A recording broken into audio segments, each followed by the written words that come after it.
It was the kind of summer afternoon that amusement parks were made for. The air thick with the scent of cotton candy and fried funnel cakes. Laughter mingling with the distant roar of roller coasters. My best friend Amber and I stood sweating in line for the newest thrill ride, the Steel Dragon.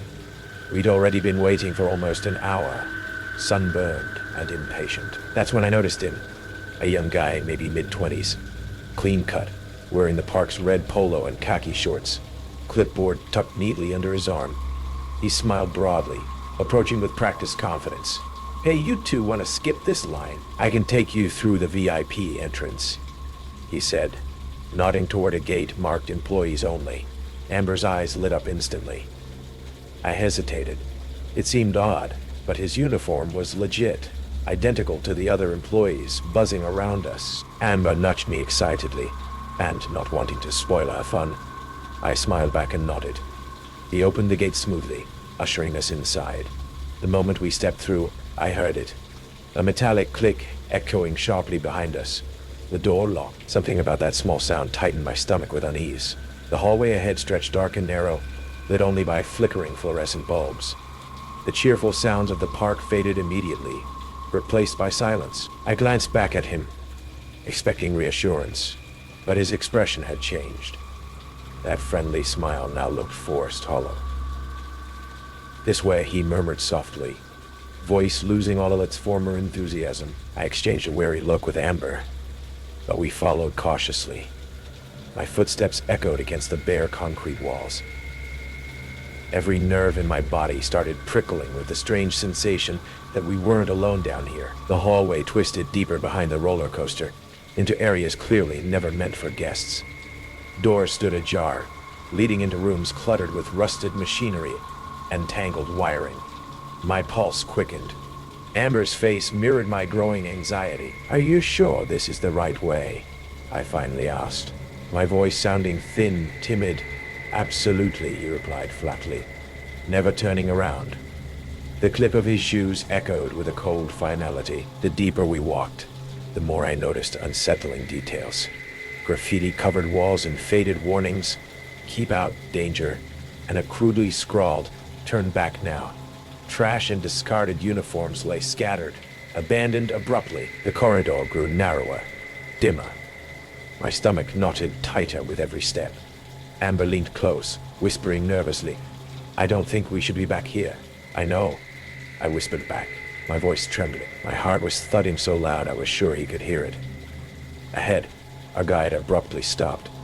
A heavy metal door stood half open, rusty hinges creaking softly. He glanced back at us, the dim lighting casting shadows across his face, distorting his once friendly features into something darkly unreadable.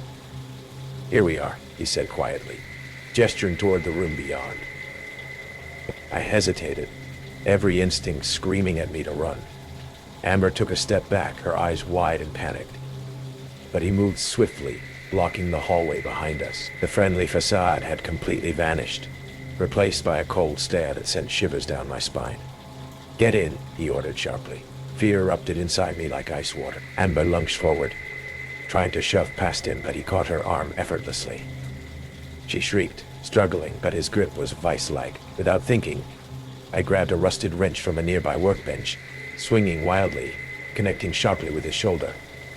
He grunted, momentarily loosening his grip. We bolted back down the narrow hallway, footsteps pounding frantically, echoes chasing us. "Behind," he shouted, voice filled with rage. We reached the locked gate, panic surging through me as I yanked futilely on the handle.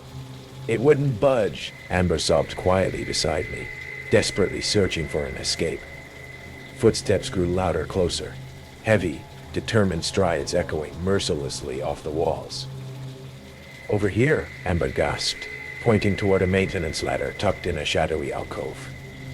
Without hesitation, we scrambled up, climbing blindly through darkness toward a narrow hatch above. My sweaty palms slipped repeatedly on the rusty rungs. Every second agony as the footsteps below grew louder, faster. The hatch creaked painfully as I shoved it open, sunlight suddenly flooding over us, gasping. We emerged behind a storage shed hidden from view. Shaking violently, we stumbled into the crowded park, collapsing beside a funnel cake stand. The surreal sounds of laughter and cheerful music felt jarringly normal against our terror. We found security minutes later. They searched thoroughly, eventually discovering the hidden room behind the roller coaster. A makeshift space littered with restraints, tools, and evidence of intentions far darker than we could have imagined. Police soon arrived, identifying our attacker as Jacob Ellis, a recently fired employee who had stolen uniforms and keys, using his inside knowledge to lure unsuspecting guests. Days later, I sat numbly in the police station, staring at Jacob's mugshot, his blank, emotionless eyes staring coldly back at me. Investigators revealed his meticulous plans, targeting victims with precision. Amber and I had narrowly escaped becoming part of his twisted obsession. But even months afterward, sleep eluded me. Ordinary sounds, the click of a lock, distant footsteps, hinges creaking, triggered paralyzing panic. Jacob was behind bars, sentenced to decades in prison. Yet safety felt forever out of reach. Years passed, the nightmares slowly fading. I moved cities, found new routines. But just yesterday, a postcard arrived in my mailbox. No return address. The cheerful image of a roller coaster stared innocently back at me. The words, "Wish you were here," scrawled in unfamiliar handwriting. My heart stopped cold. Jacob couldn't have sent it. He was locked away, but if not him, then who? And as I sat frozen, staring down at that cheerful postcard, an unbearable thought clawed into my mind. Maybe Jacob hadn't worked alone. The echoes of that experience still linger, don't they? But the night is young, and another true account of terror awaits.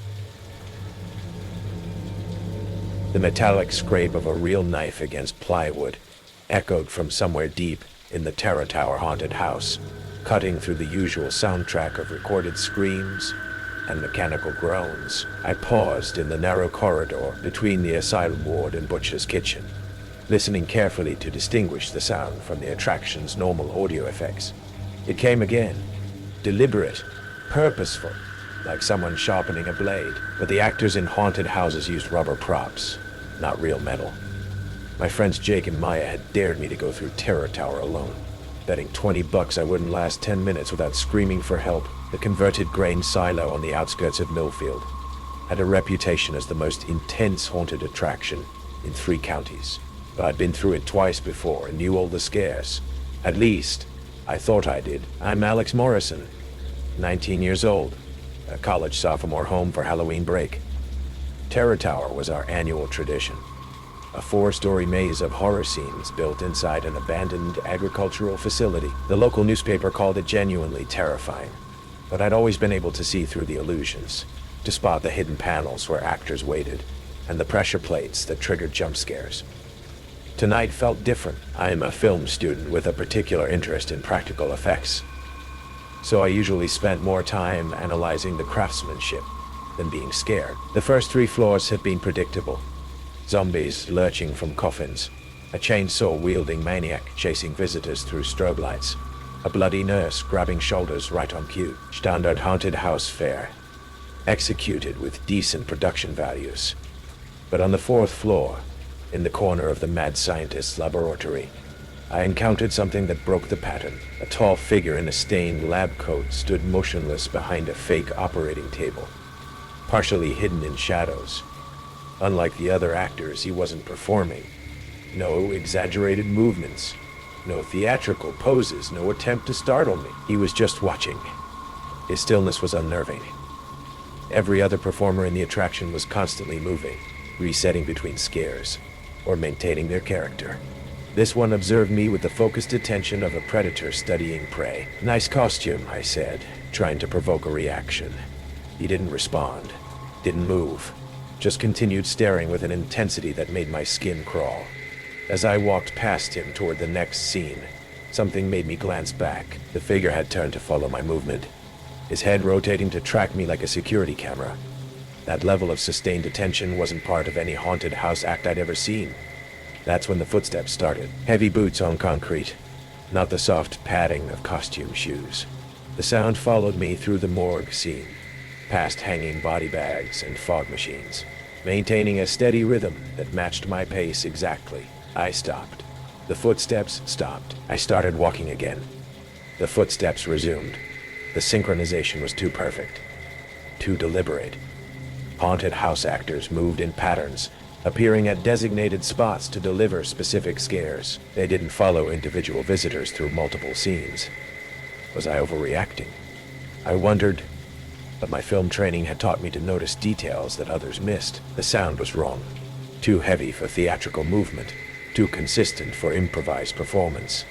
When I reached the cannibal's dining room and looked back, the figure was only 15 feet behind me, close enough that I could see his face clearly for the first time.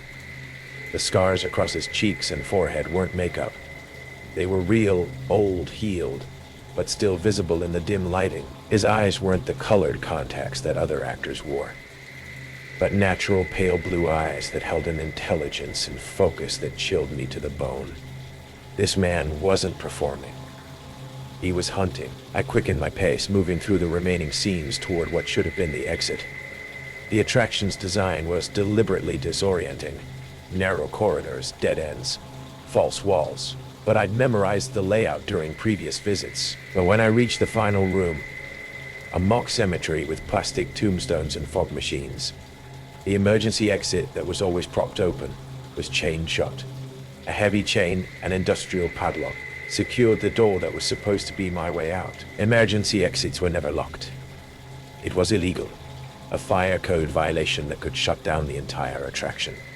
I was trapped in a dead-end room with someone who clearly didn't belong here. "Help!" I shouted, hoping the staff monitoring the attraction would hear me. "Help! Someone's in here who shouldn't be." But my voice was swallowed by the sound effects blasting from hidden speakers. Outside, any screaming would just sound like part of the show. The figure appeared in the doorway behind me, silhouetted against the corridor's dim lighting. He was carrying something in his right hand, something long and metallic that reflected the emergency lighting. "You shouldn't have come back," he said, his voice rough and barely above a whisper. Third time through. "I've been watching you, Alex." He knew my name. How could he possibly know my name? "I work here," I lied, backing toward the chained exit. "I'm staff. You need to leave immediately." He laughed, a sound like gravel scraping concrete. "I know every person who works here. You're not one of them. You're just another curious college kid who thinks he's too smart to be scared." The metallic object in his hand was a hunting knife. Not a prop, but a real blade with a worn leather handle and nicks along the edge that suggested frequent use. "What do you want?" I asked, my voice steadier than I felt. "Same thing I wanted from the others," he said, stepping into the room. "Company. Someone to talk to during the long winter months when this place is closed and empty. Others. There had been others. The police will be looking for me," I said. "My friends are waiting outside." "Your friends left 20 minutes ago," he replied calmly. "Thought you chickened out and snuck out the employee entrance. They're probably at Denny's by now, laughing about how you couldn't handle a little haunted house." He was right. That's exactly what Jake and Maya would think if I didn't emerge. They'd assume I'd found another way out and would catch up with them later. No one would look for me until tomorrow at the earliest. "The staff will find me when they close up," I said. "Staff doesn't come up to the 4th floor after hours. Too many safety issues with the old grain elevator equipment. That's why I chose this room. That's why I've been living here for 3 months, waiting for the right person." The implications hit me like ice water. He'd been hiding in Terror Tower, using the attraction as cover. The abandoned grain silo provided perfect concealment. Dozens of hiding spots, irregular schedules, and the expectation that strange sounds and disturbances were part of the show. "Please," I said. "I won't tell anyone you're here. I'll just leave and forget this happened." "Can't do that," he said, moving closer. "Winter's coming, and I get lonely. Last year's company didn't last very long." Last year's company didn't last very long. Kept trying to escape. Wouldn't accept the situation. Need someone smarter this time. Someone who understands how things work. The casual way he discussed his previous victim made my stomach turn. This wasn't a spur-of-the-moment crime. It was a pattern, a methodology he'd refined over time. I looked around desperately for another way out. The room was maybe 12 by 15 feet, with concrete walls and only one entrance. The chained exit was my only hope. The chain was thick, but the door frame was old wood, If I could hit it hard enough, maybe I could break the frame and escape. I backed up as far as I could and ran at the door, hitting it with my shoulder. Pain shot through my arm, but the frame cracked slightly around the hinges. Behind me, he laughed. Go ahead. Try again. I like it when they fight. Makes it more interesting. I hit the door again, and this time the frame splintered. One more impact might break it open. But as I backed up for a third attempt, he grabbed my arm, the knife now pressed against my ribs. That's enough, he said. Time to settle in for the winter. Settle in for the winter. I've got a nice little space set up downstairs away from the tourist areas. Very private. Very secure. The lights suddenly went out. Emergency lighting kicked in seconds later, bathing everything in red. In the confusion, I broke free and dove toward the damaged door, hitting it with everything I had. The frame gave way completely, and I burst through into the cold October night. I ran across the empty parking lot, screaming for help. But the area was deserted. My friend's car was gone, just as he'd predicted. I called 911 from the gas station across the street, hands shaking as I tried to explain what had happened. Police arrived within minutes and searched Terror Tower thoroughly, but found no trace of the man I'd described. Could have been one of the actors playing an elaborate prank, Detective Williams suggested. Halloween brings out the weird in people.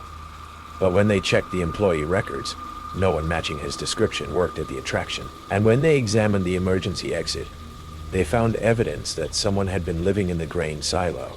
Sleeping bags, food supplies, and most disturbing, a collection of personal items that clearly belonged to different people. The investigation revealed that Terror Tower had been the last known location of 3 missing persons over the past 2 years. All young men who'd visited the haunted house alone and never made it home. Their cases had been filed as runaways or accidents, but I knew better. They'd encountered the same predator I had, and they hadn't been lucky enough to escape. Terror Tower closed permanently the following week, citing safety violations and insurance issues.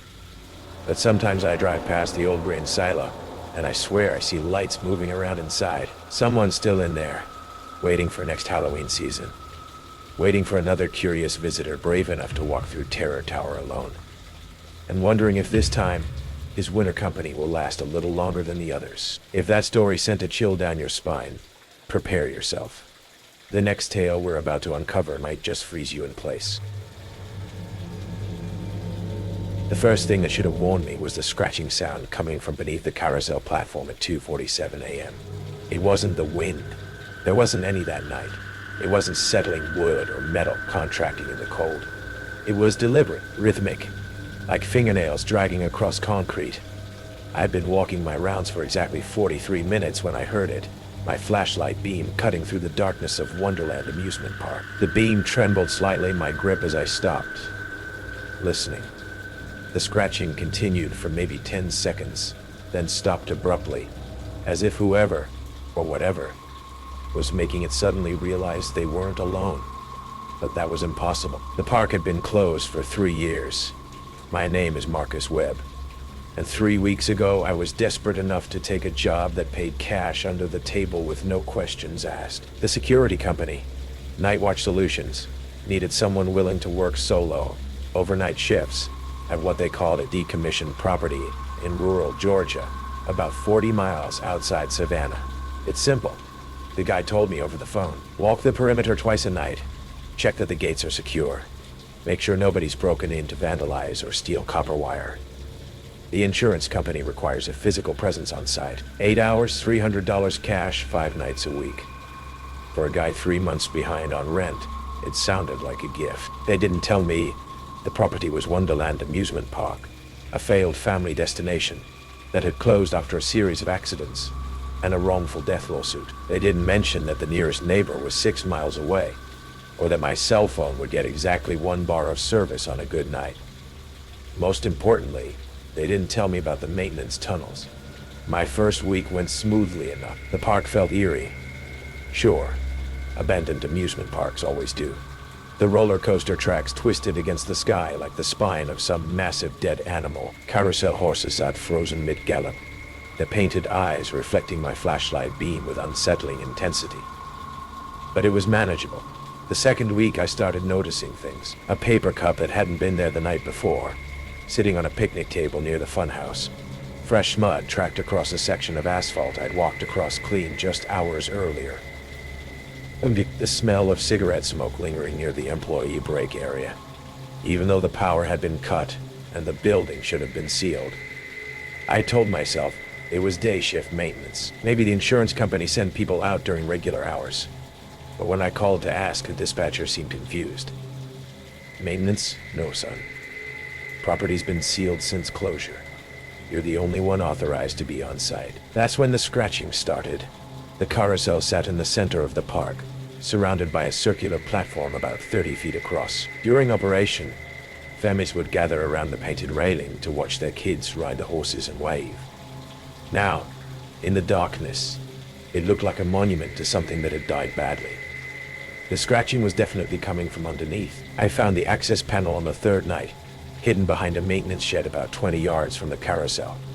It was a metal grate set into the concrete, leading down into what looked like a utility tunnel. The lock had been cut recently from the look of the bright metal shavings scattered around the opening. My flashlight beam disappeared into darkness below. A ladder led down about 12 feet to what appeared to be a concrete corridor. The smell that drifted up was wrong. Not just musty and damp, but organic. Like someone had been living down there. I should have called the police. I should have called my supervisor. Instead, I climbed down. The tunnel system was more extensive than I'd imagined. Concrete corridors branched off in multiple directions, some leading to electrical panels and water systems, others extending toward different sections of the park above. But someone had been busy down here. About 50 feet from the ladder, I found the first sign of habitation. A camping chair set up next to a battery-powered lantern, empty food cans stacked neatly against the wall, a sleeping bag spread across a piece of cardboard. But it was the photographs that made my blood run cold. Dozens of them, taped to the concrete walls, all taken from inside the park, all showing people who'd worked here before closure. Staff photos, security guards on their rounds, maintenance workers. Someone had been watching, documenting, collecting, and at the center of the collection was a photo I recognized immediately. Me, taken 3 nights ago during my second round, standing beneath a streetlight near the entrance gate. You shouldn't be down here. The voice came from behind me, calm and measured.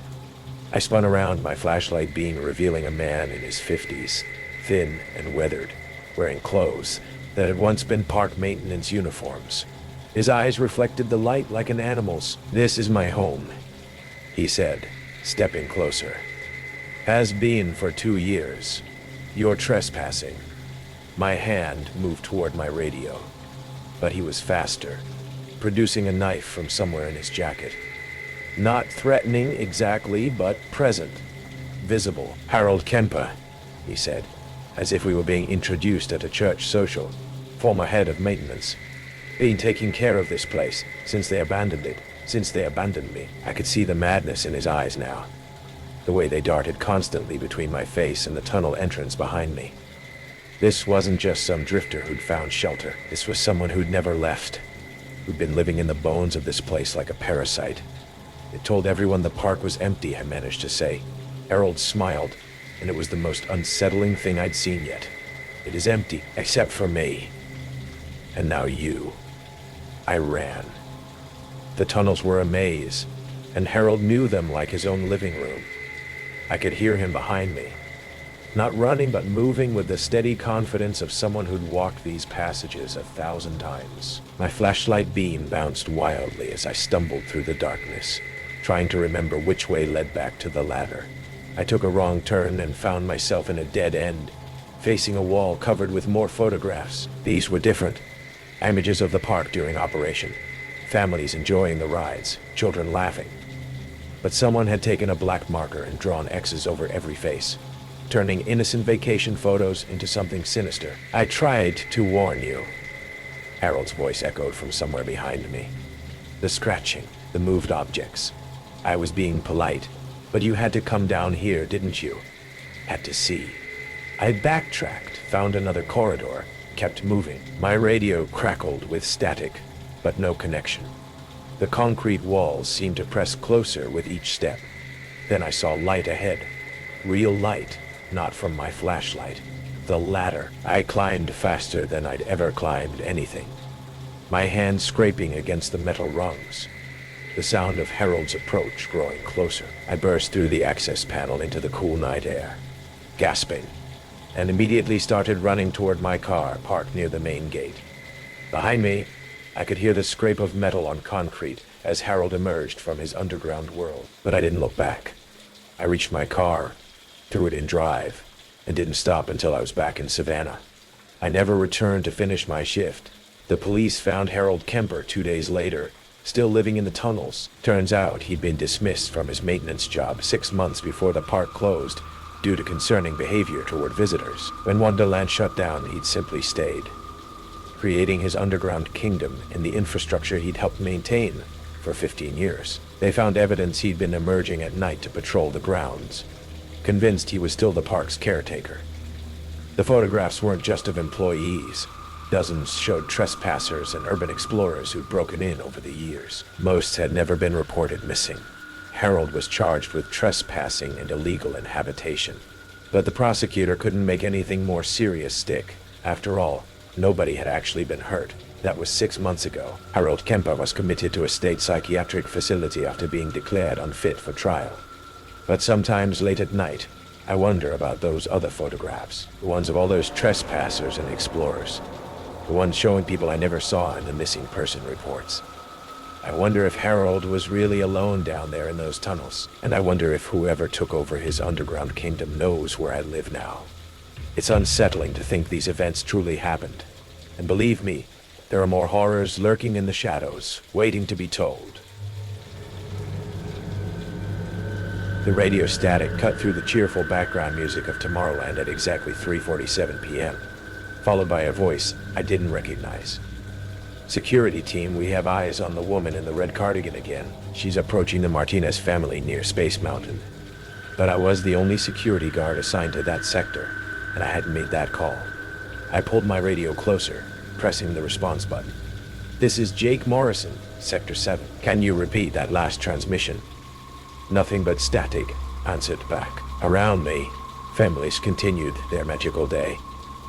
Children's laughter mixing with the mechanical whir of rides, completely unaware that someone was watching them with predatory intent. "My name is Jake Morrison, and I've worked security at the Magic Kingdom for 6 years. It's 2023, and despite what people think, this job isn't about dealing with unruly teenagers or lost wallets. Most of my time is spent watching for the kind of danger that parents don't want to believe exists in the happiest place on Earth.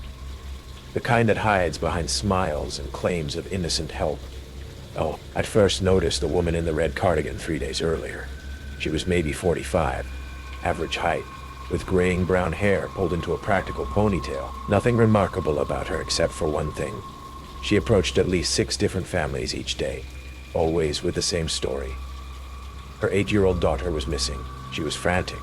Could they help her look? What made my skin crawl was how good she was at it.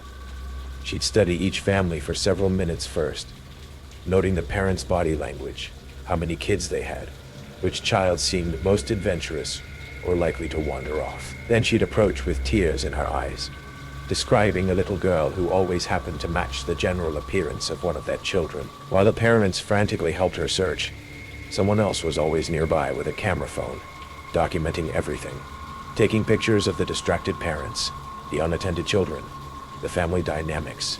I started keeping a log. Day 1. Approached the Henderson family from Ohio near Pirates of the Caribbean. Claimed her daughter was wearing a blue dress with sparkles. The Hendersons' youngest was wearing an identical dress. Coincidence? Day 2. Targeted a single father with twin boys near the haunted mansion. Described a missing son who loved dinosaurs and had the same Star Wars backpack as one of the twins. The father left his boys with strangers for 20 minutes while helping her search. Day 3. That's when I heard the phantom radio call. I started following her more closely, using the park security camera network to track her movements. She had a pattern, a territory. Always stayed in the same 3 areas: Tomorrowland, Fantasy Island, and the central hub near Cinderella Castle. High traffic areas where families gathered, where children got excited, and parents got distracted, but she wasn't working alone. I identified at least 4 others over the next 2 days. A maintenance worker, who always seemed to be cleaning nearby when she made her approach. A woman with a stroller who would position herself to get clear photos of the target families. A man in a Disney t-shirt who followed families after the initial contact, tracking them to their hotels if they were staying on property. The realization hit me like cold water. This wasn't random. This was systematic, professional. On day 5, I made the mistake of getting too close. I was watching the woman in the red cardigan from behind a popcorn cart, when she suddenly turned and looked directly at me. For just a moment, our eyes met across the crowd, and I saw something that made my blood freeze. Recognition. She knew I'd been watching her. And worse, she knew exactly who I was. She smiled and pulled out her phone. Within an hour, I started noticing them everywhere. The maintenance worker from before was now cleaning areas I had to patrol. The woman with the stroller kept appearing in my peripheral vision. When I went to lunch, a man in a Disney shirt sat 2 tables away, occasionally glancing in my direction while pretending to text. They were studying me the same way they studied the families. That evening, I stayed late to review security footage from the past week. What I found in those digital files made my hands shake as I scrolled through frame after frame. The woman in the red cardigan had been coming to the park for over 3 months, not 3 days. And the families she'd approached, several of them had reported missing children in the weeks following their visits. The children were always found, but not before spending hours or sometimes a full day missing. Local police reports showed a pattern of kids who'd wandered off from their families in crowded places, only to be found confused and unable to remember exactly what had happened. The reports mentioned the children seemed to have been coached on what to tell authorities. I was building a case when my computer screen went black. Then a message appeared in simple white text. "You should have minded your own business, Jake. See you tomorrow." They had access to the security system. They knew I was on to them, and they were warning me to back off. But backing off meant letting them continue targeting families, continue taking children. I couldn't do that. The next morning, I didn't show up for my regular shift. Instead, I came in early and positioned myself in civilian clothes near the entrance, watching for the woman in the red cardigan. When she arrived at 10:30 a.m., I followed her from a distance, documenting everything with my phone. That's when I realized the scope of what I was dealing with. She met with 7 different people throughout the morning, each one stationed at various points around the park. They had positions in maintenance, food service, guest relations, and retail. This wasn't just a few opportunists working together. This was an organized network with people embedded throughout the park's infrastructure. At noon, while I was filming their coordination from behind the Dumbo ride, someone tapped me on the shoulder. Jake Morrison. The voice belonged to a woman I'd never seen before, professionally dressed, carrying a briefcase. "I'm Agent Sarah Chen, FBI. We need to talk." My legs nearly gave out. "FBI? How did you..." "We've been tracking this network for 8 months. They're part of a larger operation spanning multiple theme parks across Florida. We've been waiting for someone on the inside to notice their pattern." She gestured to my phone. "We've been monitoring their digital communications.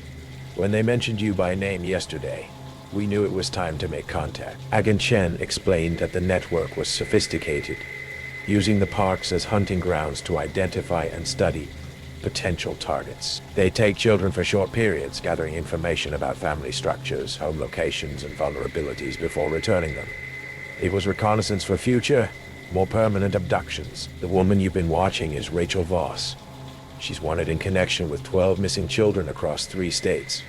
The network used the chaos and crowds of theme parks as cover for their operations. Within 6 hours, the FBI had arrested 11 people working within the park. Rachel Voss was taken into custody while approaching a family near the teacups, caught in the act with detailed photographs of children and families she'd been tracking. But as I watched them load the suspects into unmarked vans, Agent Chen pulled me aside with a grim expression. "We got the core group, but networks like this don't die easy. They're like Hydra. Cut off one head, 2 more appear. You should know that they had extensive files on you. Photos of your apartment, your car, your daily routines. They were planning something." 6 months later, I still work at the Magic Kingdom, but everything has changed. I see danger in every interaction now. Question every adult who approaches a family alone. The FBI tells me the network has been dismantled, that the threat is over. But last week I noticed a woman in a blue sweater approaching families near Pirates of the Caribbean, claiming her son was missing. She had the same practiced tears, the same careful study of family dynamics, before making her approach. And when I followed up with security footage later that day, I found that someone had deleted every frame of video from that afternoon. Don't let the fear settle in just yet. There's another chapter of real-life dread we need to explore together. Stick around.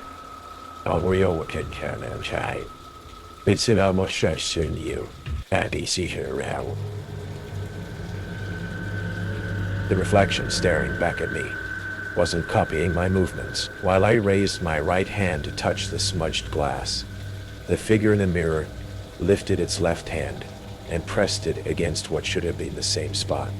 But from the wrong side, like someone else entirely was trapped behind the glass. I blinked hard and looked again. Normal now. Just my own confused face multiplied infinitely in the warped mirrors.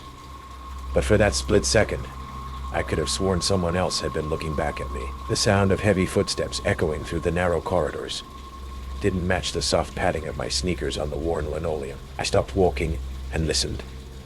Silence for a moment, then one more deliberate step, like someone trying to sync up with me but failing to stop in time. Was someone else lost in this maze? Or was I hearing things that weren't there? I'm Casey Martinez, a 21-year-old college student home for summer break in Millbrook, Texas. My friends Tyler, Jessica, and Ben had convinced me to check out the traveling carnival that had set up in the empty lot behind the abandoned Walmart. We'd been planning to hit every attraction before they packed up and moved to the next town. The Midnight Carnival had all of the standard features: rickety rides, impossible to win games, and food trucks selling deep-fried everything. But the main draw was the Funhouse Mirror Maze, housed in a converted semi-trailer that promised mind-bending optical illusions and impossible escapes. My friends had gone through ahead of me, laughing about who would get lost first. The plan was simple: navigate the maze, meet at the exit, grab some funnel cake, and call it a night. That was 3 hours ago. The maze was more complex than I'd expected. What looked like straight paths would suddenly dead-end into mirrors. What appeared to be solid walls would reveal hidden openings. The mirrors were positioned at angles that created infinite reflections, making it impossible to judge distances or directions accurately. But it was just a carnival attraction. There had to be an exit somewhere. As I worked deeper into the maze, I started noticing details that felt wrong.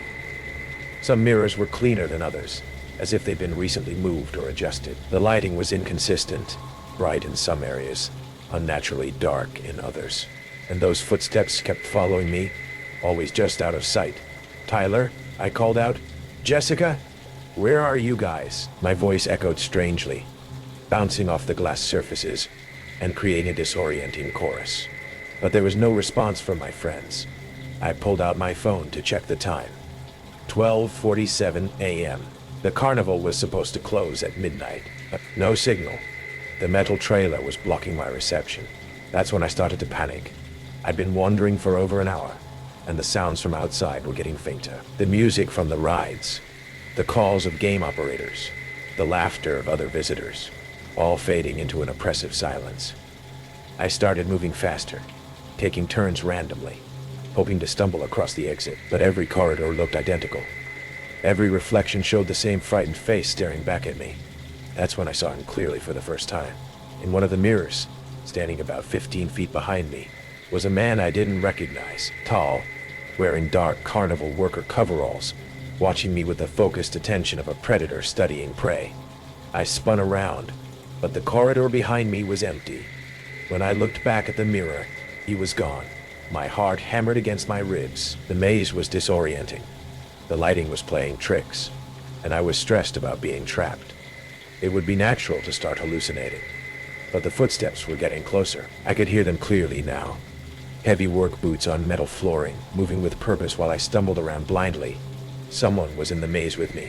Someone who knew exactly where they were going. "Hello? Hello?" I called out, trying to keep my voice steady.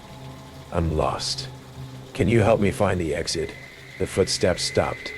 In the silence that followed, I heard something even more terrifying.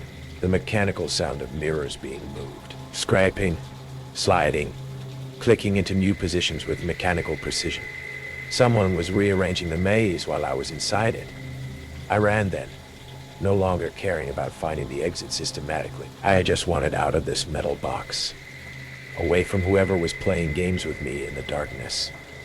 But every turn led to another dead end, another wall of mirrors reflecting my terror infinitely. The maze was definitely changing. Passages that had been open minutes earlier were now blocked, and new corridors had appeared where solid walls had been. "Please," I shouted, "let me out. This isn't funny." That's when I heard his voice. "No one's coming," it said, echoing from multiple directions at once. Male, middle-aged, with the casual tone of someone stating a simple fact. "Carnival closed an hour ago. Your friends left. Thought you'd already come out." Your friends left. Thought you'd already come out. The realization hit me like ice water. I was alone with someone who worked for the carnival, someone who had access to the mechanisms that controlled the mirror positions. "I just want to leave," I said. "Can't do that," the voice replied, closer now. "You've seen too much. Noticed things you weren't supposed to notice." "What things?" "The control system, the hidden passages, the cameras recording everything." His voice was moving, circling around me like a predator. "This isn't just a funhouse. It's a hunting ground." The mirrors around me suddenly shifted with mechanical precision, rotating and sliding into new positions. In seconds, the corridor I'd been standing in became a small room with no visible exits. I was trapped. "How many people have you done this to?" I asked, my voice barely a whisper. "Enough," he said. "Traveling carnival is perfect cover. Different town every week. Different victims. Local police always think people just wandered off, got lost, maybe ran away to the big city through a gap between mirrors." I caught a glimpse of him operating a control panel hidden behind the mirror array, manipulating the maze like a giant puzzle box. His face was weathered, his eyes cold and calculating. "What do you want from me?" "Entertainment," he said simply. "Gets boring, traveling from town to town, setting up the same rides, dealing with the same stupid customers. But this is interesting, watching someone realize they're trapped, seeing how long it takes them to break." The mirrors shifted again, and I found myself in an even smaller space. Claustrophobia clawed at my throat. I started examining every mirror, looking for seams, hinges, any weakness in the system. Most were mounted on sophisticated tracks, controlled by his computerized system. But one mirror in the corner was different, older, mounted on a simple hinge instead of the mechanical tracks. I threw my full weight against it, and it swung open like a door. Behind it was a narrow maintenance corridor running along the outside of the maze. I could see his control room, and beyond that, the exit. I ran toward freedom, but he was faster. He emerged from the control room just as I reached the door, blocking my path with a crowbar in his hands. "Should have stayed put," he said. "Now this gets complicated." I grabbed a toolbox from the maintenance area and hurled it at him. He ducked, and I used the distraction to bolt past him toward the exit. The door was locked, but I could see light underneath. The parking lot was just beyond. I kicked at the door with everything I had. On the third kick, the lock gave way. I burst out into the empty carnival lot, running toward the distant lights of the highway. Behind me, I could hear him giving chase, but desperation gave me speed. I flagged down a passing truck driver who called 911 while I sobbed out my story. The police found the carnival the next morning, but it was already being dismantled. The Funhouse trailer contained only a basic mirror maze, no hidden passages, no control room, no evidence of the sophisticated trap I described. "Probably a vagrant who snuck in," Detective Williams suggested. "Happens sometimes with these traveling shows." But I knew better. Someone with that level of technical sophistication wasn't a random vagrant. He was part of the operation, hiding among the legitimate carnival workers. The investigation went nowhere. The carnival moved on, and life returned to normal. But sometimes I wonder how many other small towns have had visitors disappear during Carnival Week. How many other people have walked into that mirror maze and never walked out, because somewhere in rural America, there's a traveling carnival with a funhouse that's more than it appears to be, and the man operating it is still out there, setting up his trap in empty lots, waiting for the next curious college student to get separated from their friends. The mirrors never lie. They just don't always show you what you expect to see.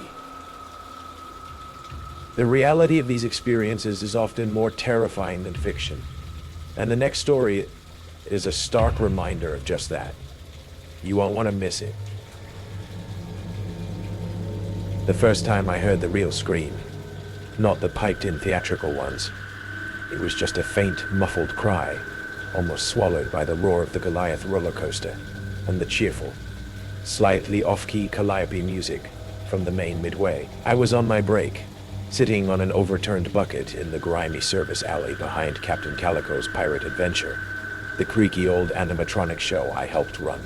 I dismissed it, probably just some kid having a tantrum, or an actor backstage really getting into character. But a cold little worm of unease still wriggled in my gut. Why did it sound so desperate? And why did the air back here suddenly smell faintly of something sharp and metallic, like old pennies in fear? My name is Mark. I was 20, working a summer job at Wonderland Adventures, one of those sprawling, slightly faded amusement parks that dot the interstate highways. It was mostly a gig slinging overpriced sodas and sweeping up sticky cotton candy residue. But for a couple of weeks, I had been assigned to assist with the tech for Captain Calico's show, an ancient, dusty animatronic pirate spectacle that was more creaks and groans than swashbuckling adventure. My main job was to make sure the sound effects, including the terrified villager screams, played on cue. The service door was at the very back of the stage area. A heavy, unmarked metal door with a rusted padlock and a crudely hand-painted sign. Stage maintenance, authorized personnel only, we were all told, in no uncertain terms by Mr. Silas Blackwood, the park's gaunt, perpetually frowning operations manager, to never go in there. Old wiring, unstable floorboards, he'd grumbled. Too dangerous. Everything you need is accessible from the front. His insistence felt a little too emphatic, his eyes a little too hard. The muffled cries, or what I thought were cries, became a semi-regular thing over the next week, always during the loudest parts of the Captain Calico show, always seeming to emanate from the vague direction of that forbidden maintenance area. I started noticing other oddities. Sometimes after the park closed, I'd see a single, dim light flickering from what must have been a high window in that locked-off section. Even though Blackwood insisted the power back there was cut, once I found a small, muddy work boot, too small to be an adult's, lying near the service door, half hidden under a pile of discarded props. I showed it to Blackwood. He just grunted, snatched it from me, and said, "Kids lose things. Mind your own business, son." The feeling of being watched started to creep in, not by park guests, but by someone else. I'd turn, and there'd be nothing but the dusty velvet curtains and the shadowed bulk of the animatronic pirates. But the feeling lingered. My coworker, a cynical college kid named Sarah, who ran the fog machine, noticed my jumpiness. "You look like you've seen a ghost, Mark," she'd said. "It's just this creepy old stage. Gives everyone the creeps." But was it just the stage? Or was it something behind the stage? One sweltering Tuesday afternoon, during the 2 p.m. show, one of the main speakers for the villagers' screams suddenly cut out. Blackwood was off-site. My immediate supervisor, a nervous guy named Henderson, was frantic. "You gotta fix it, Mark. Now, Blackwood will have our hides if the sound cues are off for the evening shows."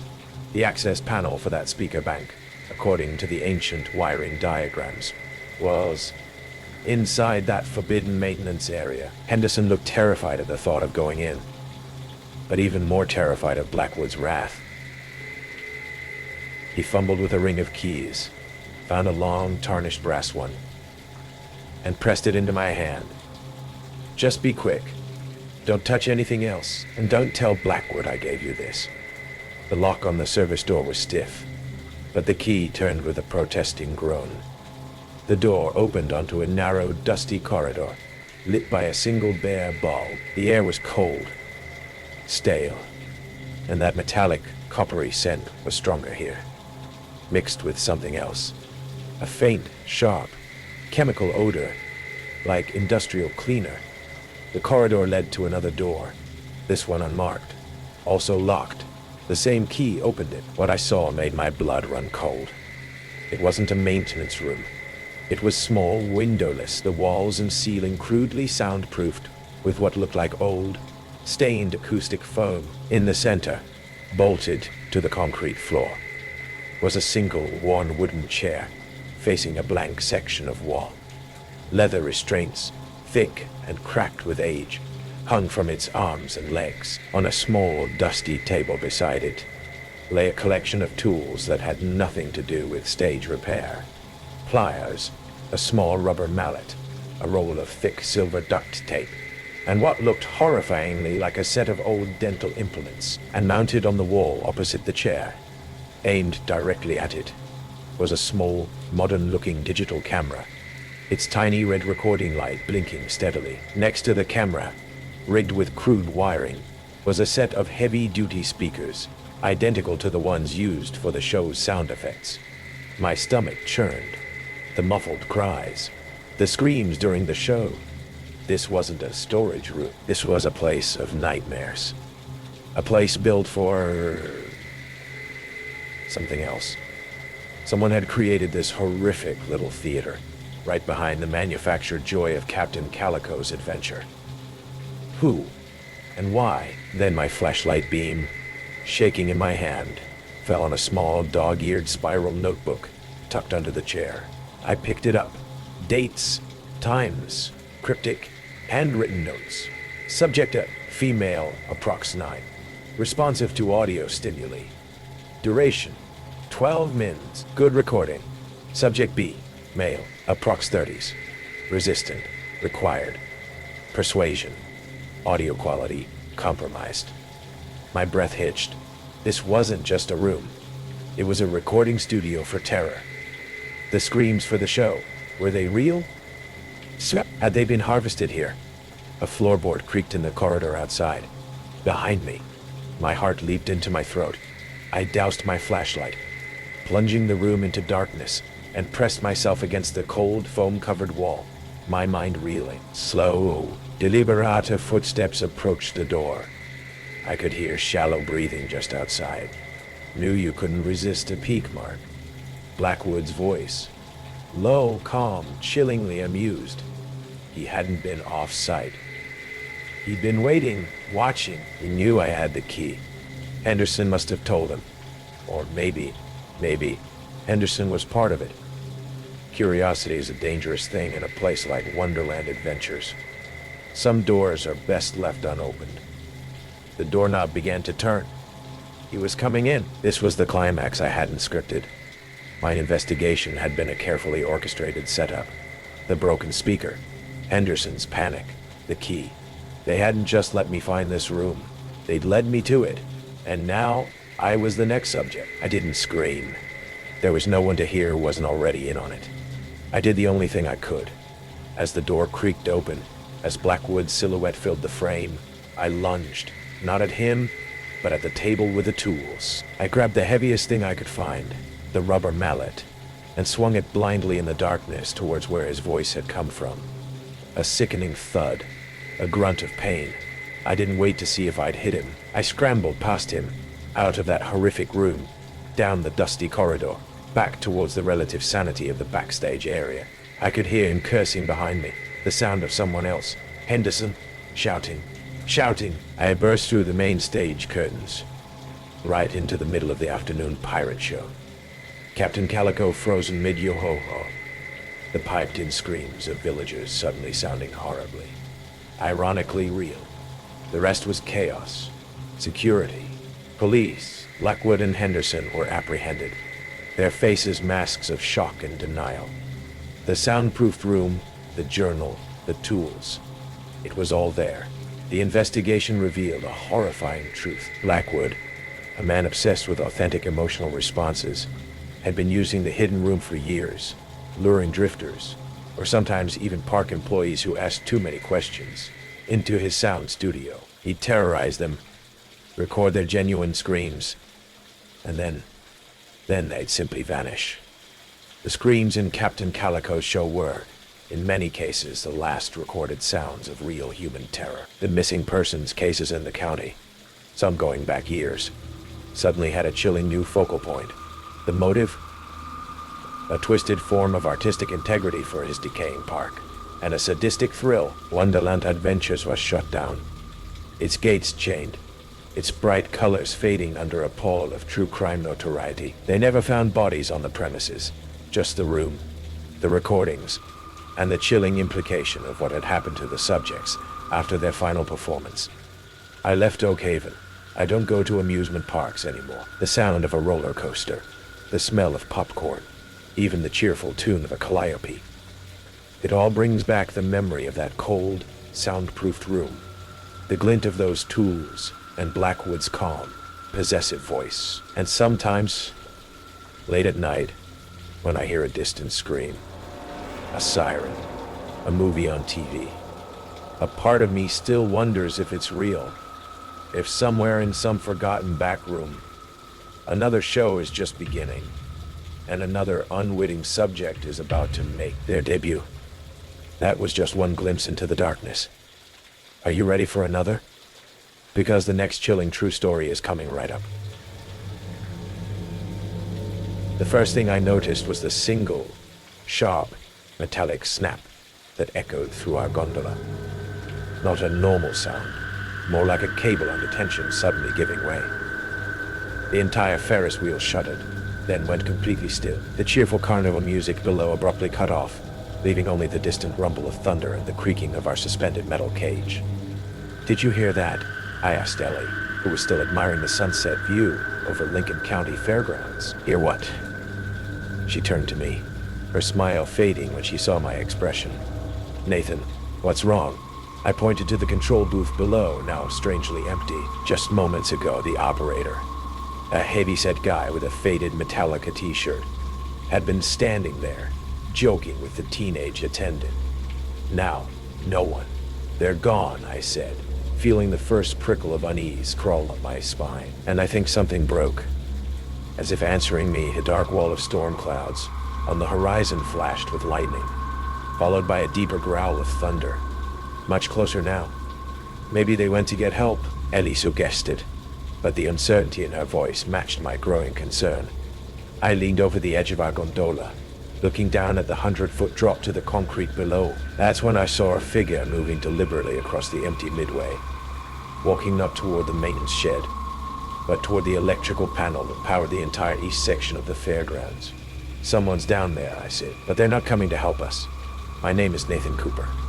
30 minutes earlier, I had been having the perfect evening with my girlfriend of 2 years, Ellie Chen, at the annual Lincoln County Summer Festival. We'd come to celebrate our anniversary at this small-town carnival in rural Ohio, the same place we'd had our first date. It was late August 2023, and the fairgrounds were unusually quiet for a Friday night, which we'd chalked up to the approaching thunderstorm forecast to hit around 10 p.m. "One last ride before we go?" I asked, pointing to the ancient Ferris wheel that dominated the skyline of the otherwise modest carnival. While the rest of the rides were modern traveling setups, the Ferris wheel was a permanent fixture, built in the 1950s, with a vintage charm that made it a local landmark. Ellie had hesitated. "That storm's getting closer. 20 minutes tops," I promised. "Then we'll head back to the hotel." The line had been non-existent. Just us and an older couple who took the gondola ahead of ours. The operator had mumbled something about last ride of the night and closing early because of the storm before sending us up. I remembered now how he'd looked nervously at the approaching clouds as we ascended. We ascended 4 rotations in. We'd stopped at the top of the standard enjoy the view moment. Then came the snap, the shudder, and now, silence. "Try calling 911, Ellie said, already pulling out her phone. I did the same, only to find my signal strength wavering between 1 bar and none. After 3 failed attempts, I managed to connect to emergency services, but the call dropped within seconds. "No luck." "You?" Ellie shook her head, then froze. her eyes fixed on something below. "Nathan, look." In the fading twilight, I could see the figure I'd spotted earlier had reached the electrical panel. The person, a man, judging by the build, had opened it and was doing something inside. Seconds later, the remaining lights across the eastern half of the fairgrounds went dark, leaving only the western section illuminated. "Is he shutting everything down?" Ellie whispered. "Maybe it's a safety precaution before the storm," I said, not believing my own words. The figure turned and for a moment seemed to look directly up at us. Then he moved with purpose toward another panel near the carousel. I scanned the fairgrounds, suddenly aware of how deserted it had become.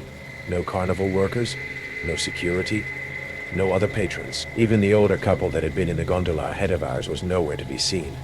"Where's everyone?" Ellie voiced the question, throbbing in my head. As if in response, the carnival's tinny paw system crackled to life. Both of us jumped at the sudden sound. "Attention! The Lincoln County Summer Festival is now closed due to unsafe weather conditions. All patrons should proceed to the exits immediately." The announcement repeated once more, then silence again. Thunder rumbled. Closer now. The first sporadic raindrops began to hit our gondola with small metallic pings. "Someone has to know we're up here," I said. They wouldn't just leave. But as I watched the figure below methodically move from the carousel panel to the generator shed, a cold realization settled in my stomach. This wasn't a maintenance worker preparing for a storm. This was someone deliberately cutting off systems one by one. I grabbed the gondola's safety bar and shook it, trying to draw attention. "Hey, we're stuck up here." My voice echoed across the empty fairgrounds, sounding small against the growing wind. The figure paused, looking up.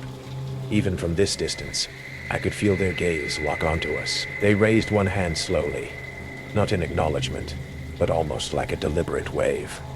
A greeting. "Nathan." Ellie's voice had dropped to a whisper. "He knows we're here, and he's not helping," I finished her thought. The next 15 minutes unfolded like a nightmare in slow motion. The storm moved in faster than forecast.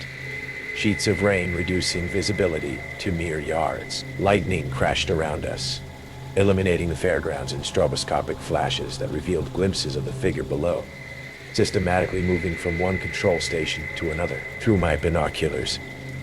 Thankfully, in my jacket from our earlier bird-watching hike, I watched in horror as the man used what looked like bolt cutters on the hydraulic lines of the Ferris wheel's base.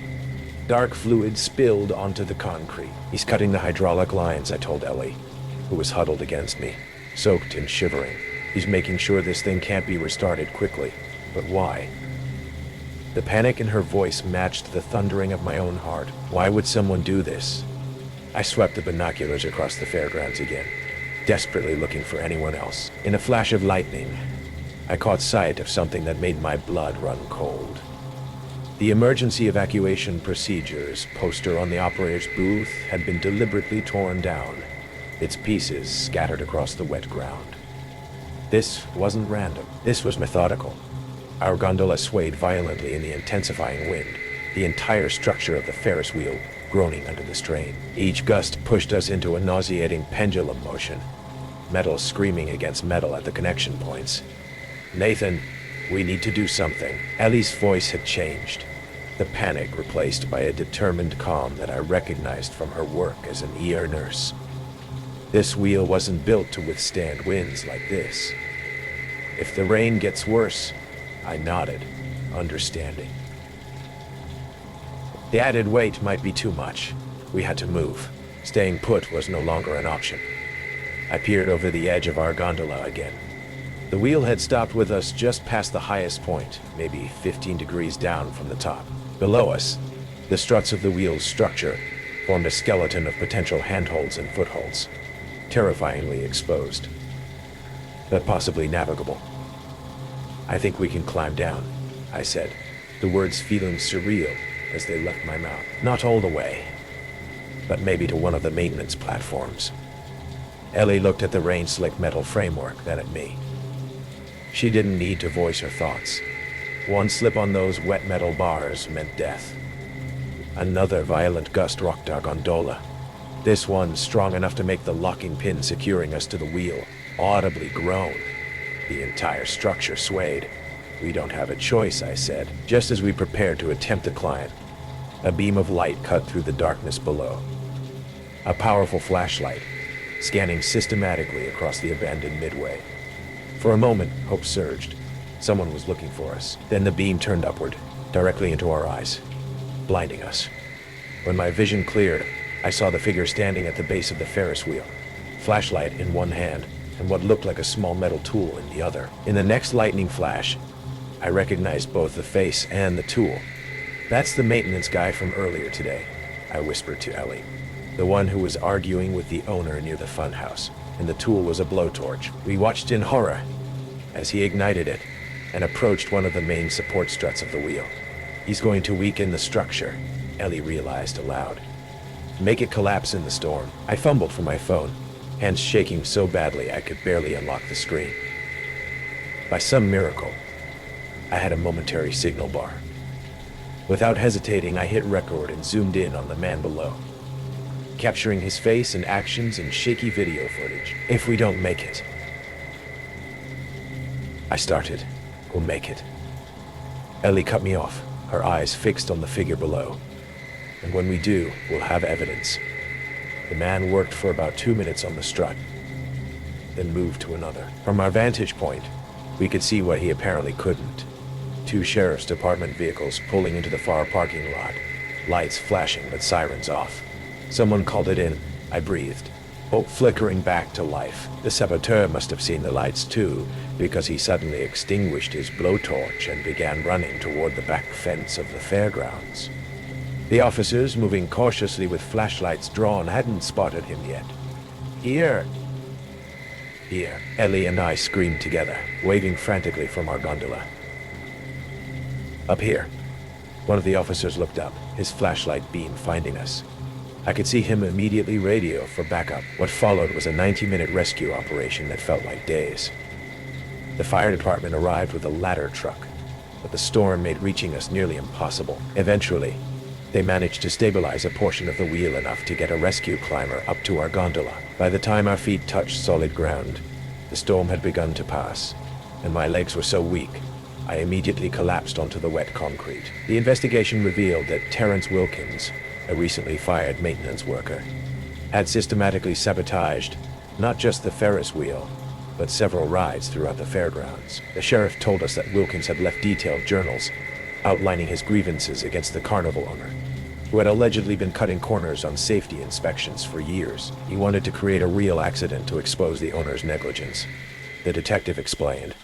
"You two were just unfortunate enough to be in the wrong place when he decided to make his point." They caught Wilkins 3 days later at a bus station, 2 counties over. The evidence against him was overwhelming, including my shaky cell phone video and the maintenance records, proving his allegations about the owner's negligence were actually true. 2 months have passed. The Lincoln County Summer Festival has been permanently shut down after investigators found over 30 serious safety violations. Wilkins is awaiting trial on multiple charges, including attempted murder and criminal sabotage. Ellie and I are in therapy, both separately and together. The doctors say our nightmares and panic attacks are normal responses to trauma. They say it will get better with time. But here's what keeps me awake at night, staring at the ceiling until dawn breaks. In those frantic moments on the Ferris wheel, while focusing my phone to record Wilkins, I captured something else in the background. There was another figure watching from the shadows near the haunted house, observing everything Wilkins did. Someone Wilkins appeared to nod to before fleeing. I've shown the enhanced image to the detectives 3 times. They insist it's just a trick of the light and rain on my camera lens. But I know what I saw. And every time the carnival comes to any town near us now, I scan the faces of the workers, looking for that second figure, because deep down I know Wilkins wasn't working alone. And I can't shake the feeling that his partner is still out there, moving from carnival to carnival, waiting for the perfect storm.